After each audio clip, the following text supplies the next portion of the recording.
You're about to take an even deeper dive into the catalogue of the Fab Four. And it doesn't really matter what chord I play, what words I say, or time of day it is, as it's only a northern song. Author Bill Flanagan is your guide. Exploring surprising song stories and connections in music from across the Beatles universe. This is Northern Songs on the Beatles Channel.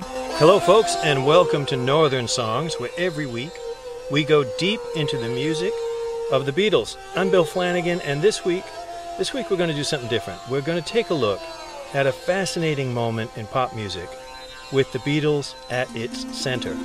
We call this the Let It Be moment, the period at the end of the 60s, at the start of the 70s, when radio was filled with what James Taylor later called hymns for agnostics, a whole series of big hit singles that took the form of gospel music, but often had lyrics that did not mention God. Bridge Over Troubled Water was one. Fire and Rain was another.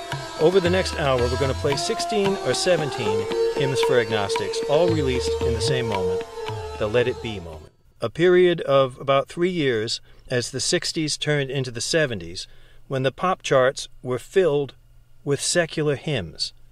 Now, let's say at the top, there was always a gospel element to rock and roll. A lot of early rock was basically gospel songs with secular lyrics. You know, if you think of Ray Charles and you think of something like Sam Cooke's Bring It On Home to Me, but by about 1966, that was way out of style. You did not hear a lot of gospel in Motown or James Brown or Wilson Pickett, and you certainly didn't hear gospel in the psychedelic rock of the Beatles and Hendrix and Cream. What changed the sound of pop music in 1967 was the explosion of Aretha Franklin onto Top 40 radio. In that single year, just in 1967, Aretha put out Do Right Woman, Baby I Love You, Natural Woman, Chain of Fools, and Respect.